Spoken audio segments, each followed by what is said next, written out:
Selamat pagi Bapak Ibu Guru serta teman-teman. Perkenalkan nama saya Charlistan dari kelas 11 IPA 2 absen 7. Halo semuanya, perkenalkan nama saya Charlie Leo dari kelas 11 IPA 2 nomor absen 6. Halo, perkenalkan nama saya Alvinio Fabrianto dari kelas 11 IPA 2 nomor urut 9.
Halo agents, perkenalkan nama saya Mr. X.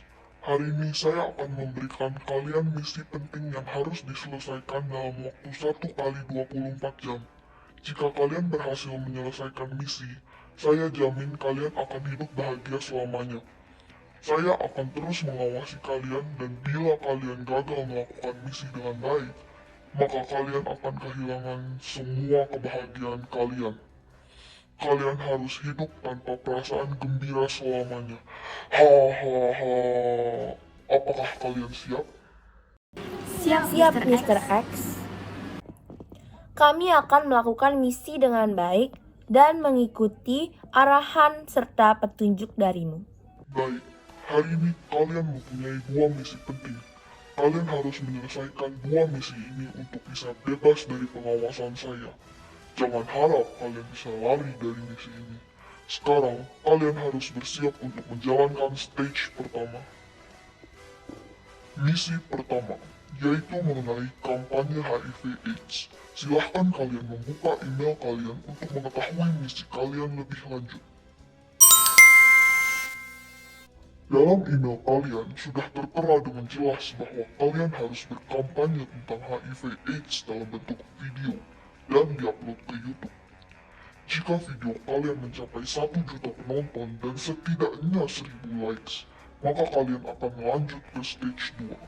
Setelah ini kalian sudah boleh memulai stage 1. 妈妈，我会接突然接到某人的任务，必须执行。我可以参加这个任务吗？当然可以，我希望你们能很好的完成这项任务。谢谢妈妈。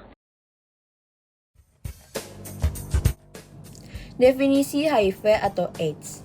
HIV adalah virus atau jasad hranik yang sangat kecil yang menyerang sistem kekebalan tubuh manusia. Dan AIDS dapat diartikan sebagai kumpulan tanda dan gejala penyakit akibat hilangnya atau menurunnya sistem kekebalan tubuh seseorang. AIDS merupakan fase terminal akhir dari infeksi HIV. Bahaya HIV atau AIDS. Yang pertama, virus HIV merusak kekebalan tubuh manusia dengan akibat turun atau hilangnya daya tahan tubuhnya sehingga mudah terjangkit dan meninggal karena penyakit infeksi, kanker lainnya yang sampai saat ini belum ada obatnya. Yang kedua, kematian. Jika seseorang menderita penyakit ini, maka akan menimbulkan depresi yang sangat mendalam, semangat hidupnya rendah, dan hilangnya kepercayaan diri. Permasalahan ini telah banyak memakan korban jiwa. Yang ketiga, serangan bagi anak muda. Kelompok resiko tinggi terjangkitnya penyakit bahaya ini adalah homoseksual, heteroseksual, perkawinan lebih dari satu, penggunaan jarum suntik, pecandu narkotik dan free sex, serta orang-orang yang mengabaikan nilai moral, etik, dan agama khususnya para remaja atau generasi muda usia 13-25 tahun. Yang keempat, tidak bermoral. Pola dan gaya hidup Barat sebagai konsekuensi modernisasi, industrialisasi, dan kemajuan iptek telah menyebabkan perubahan-perubahan nilai kehidupan yang cenderung mengabaikan nilai-nilai moral, etik, agama, termasuk nilai-nilai hubungan seksual antar individu. Yang kelima, gila. Orang yang hilang kepercayaan diri banyak dijauhi orang karena penyakit yang dideritanya ini akan menimbulkan stres yang begitu berat. Jika stres yang diderita terus dibiarkan, maka akan menyebabkan kegilaan. Tahapan gejala. Yang pertama yaitu periode masa jendela. Periode masa jendela adalah periode di mana pemeriksaan tes antibodi HIV masih menunjukkan hasil negatif walaupun virus sudah masuk ke dalam darah pasien dengan jumlah yang banyak. Antibodi yang terbentuk belum cukup terdeteksi melalui pemeriksaan laboratorium sehingga belum muncul gejala. Gejala biasanya muncul setelah 1 hingga 2 bulan setelah infeksi terjadi. Yang kedua yaitu fase infeksi laten. Setelah HIV menginfeksi sel target, terjadi proses replikasi yang menghasilkan virus-virus baru atau dinamakan virion, dengan jumlah hingga berjuta-juta virion. Orang yang terinfeksi HIV mengalami sindrom infeksi akut selama 3 hingga 6 minggu setelah terinfeksi virus dengan gejala umum seperti demam, faringitis, limfadenopati, atralgia, mialgia, letargi, malaise, nyeri kepala, mual muntah, diare, anoreksia, dan penurunan berat badan. Yang ketiga yaitu fase infeksi laten. Fase infeksi laten berlangsung rata-rata sekitar 8 hingga 10 tahun setelah terinfeksi HIV. Pada tahun ke-8 setelah terinfeksi HIV, penderita mungkin akan mengalami berbagai gejala klinis berupa demam, banyak berkeringat pada malam hari, kehilangan berat badan kurang dari 10%, diare, lesi pada mukosa dan kulit berulang, penyakit infeksi kulit berulang. Dan yang terakhir yaitu fase infeksi kronos atau AIDS. Penderita masuk tahap ini dan sistem kekebalan tubuh sudah rusak parah sehingga membuat penderita lebih mudah terserang infeksi yang lain. Gejala AIDS meliputi berat badan turun tanpa diketahui sebabnya, berkeringat di malam hari, bercak putih di lidah, mulut, kelamin, alat kelamin, dan juga anus, bintik ungu pada kulit yang tidak bisa hilang. Keluhan ini kemungkinan menandakan adanya sarkoma Kaposi, demam yang berlangsung lebih dari 10 hari, diare kronis, gangguan saraf seperti sulit berkonsentrasi atau hilang ingatan, infeksi jamur di mulut, tenggorokan atau vagina, mudah memar atau berdarah tanpa sebab, mudah marah dan depresi, ruam atau bintik di kulit, sesak nafas, dan tubuh selalu terasa lemah. Penularan penyakit HIV/AIDS. Penularan terjadi bila ada kontak atau percampuran dengan cairan tubuh yang mengandung HIV, yaitu melalui yang pertama hubungan seks bebas. Penularan HIV dapat terjadi melalui hubungan seksual tanpa kondom, baik melalui vagina, anal, maupun seks oral. Selain itu, seseorang yang suka berganti-ganti pasangan seksual juga lebih beresiko untuk terkena HIV. Yang kedua yaitu penggunaan jarum suntik. HIV dapat ditularkan melalui jarum suntik yang terkontaminasi darah orang yang terinfeksi HIV. Berbagi pakai jarum suntik atau menggunakan jarum suntik bekas membuat seseorang beresiko tinggi untuk tertular penyakit seperti HIV. Yang ketiga yaitu kehamilan persalinan atau menyusui. Seorang ibu yang terinfeksi HIV dan mengandung atau menyusui beresiko tinggi untuk menularkan HIV kepada bayinya. Dan yang terakhir yaitu transfusi darah. Penularan HIV juga bisa terjadi melalui transfusi darah. Namun kejadian ini semakin jarang karena adanya penerapan uji kelayakan donor termasuk donor darah, organ, ataupun donor jaringan tubuh. Dengan pengujian yang layak, penerima donor darah memiliki resiko rendah untuk terkena HIV. Pencegahan penularan HIV atau AIDS. Yang pertama, gunakan alat kontrasepsi setiap kali berhubungan seks. Jika Anda tidak mengetahui status HIV pasangan Anda, gunakanlah kondom setiap kali Anda melakukan hubungan seks vaginal, anal, maupun oral. Untuk wanita, bisa menggunakan kondom wanita. Hindari juga bergonta-ganti pasangan karena resiko penularan semakin tinggi. Yang kedua, hindari penggunaan jarum bekas. Hindari penggunaan jarum bekas saat menyuntikkan obat. Penularan HIV melalui tato dan tindik juga beresiko terjadi jika memakai jarum tato yang tidak disterilisasi dengan baik atau menggunakan tinta tato yang terkontaminasi. Pastikan jarum masih steril sebelum digunakan. Yang ketiga, lakukan pre-exposure prophylaxis. Metode pencegahan HIV dengan cara mengonsumsi antiretroviral bagi mereka yang beresiko tinggi tertular HIV, yaitu yang pertama yang memiliki lebih dari satu pasangan seksual, yang kedua yang memiliki pasangan dengan HIV positif, yang terakhir pengguna jarum suntik yang beresiko dalam 6 bulan terakhir, atau mereka yang sering berhubungan seksual tanpa pengaman. Hal yang dapat dilakukan sebagai pemuda bangsa. Sebagai pemuda bangsa Indonesia, sudah seharusnya kita menyebarluaskan informasi tentang HIV/AIDS ini untuk melindungi teman-teman, keluarga, dan lingkungan dari penyebaran HIV/AIDS. Hal ini dapat diwujudkan dalam kegiatan sederhana seperti yang pertama, berikan informasi yang benar dan tepat yang sudah Anda terima kepada lingkungan Anda sendiri, misalnya keluarga, teman-teman, tetangga, dan lain-lain. Yang kedua, jika dalam percakapan sehari-hari Anda mendengar informasi yang salah tentang HIV/AIDS, langsung diperbaiki dengan cara yang benar. Dalam lingkungan sekolah antar institusi pendidikan, yang pertama, mengusulkan adanya diskusi dan seminar atau kegiatan lainnya yang berhubungan dengan kegiatan pencegahan HIV/AIDS. Yang kedua, mengadakan kegiatan lain yang berkaitan dengan masalah HIV/AIDS, misalnya lomba poster, lomba mengarang, dan lain sebagainya.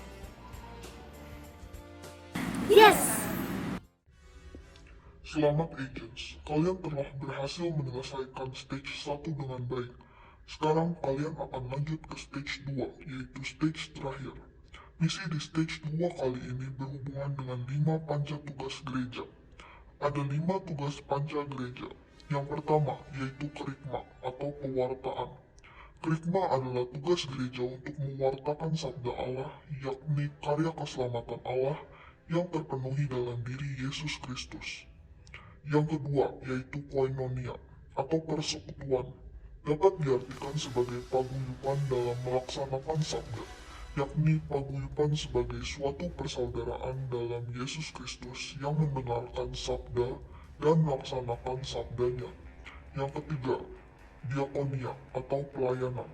Diakonia adalah ikut serta melaksanakan karya karitatif atau cinta kasih melalui kegiatan aneka amal kasih Kristiani, khususnya kepada mereka yang miskin, terlantar, dan tersingkir. Yang keempat, liturgia atau liturgi.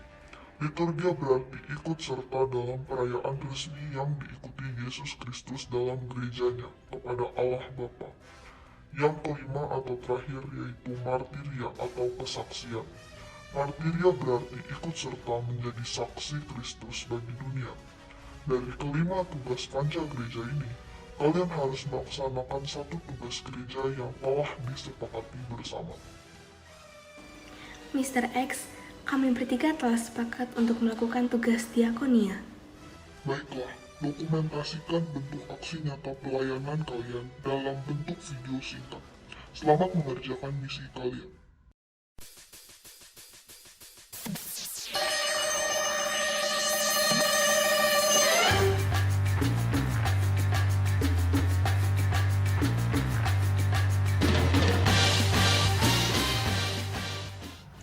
Untuk tugas pelayanan dari Mr. X, kayaknya aku akan menyumbang kepada Paroki Katedral Jakarta. Udah lama juga aku nggak nyumbang. Di sini ada rekeningnya, ada QR code-nya juga. Oke, aku bisa transfer sekarang.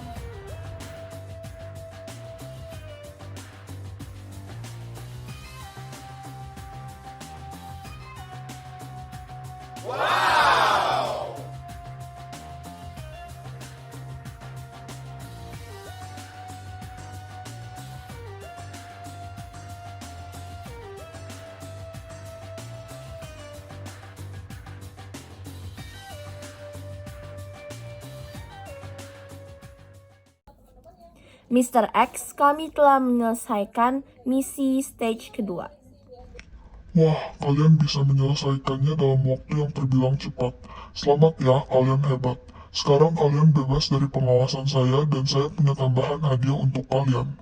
Saya akan memberikan kalian uang sebesar 5 juta rupiah. Terima kasih sudah bekerja sama dengan baik dan sampai jumpa di kemudian hari dengan misi yang lebih menantang. Yeay! 妈妈，我们成功完成了任务，大爷给我钱作为礼物。你们很棒，这笔钱以后会用来做什么？我们要捐赠给穷的孩子。哇，你们已经很成熟了，已经想和需要帮助的人分享。我很高兴有这样的孩子。是的，我们很高兴能够帮助其他有需要的人。Baiklah, kalian tidur Gi, sudah jam 9 malam. Oke, Ma. Selamat malam.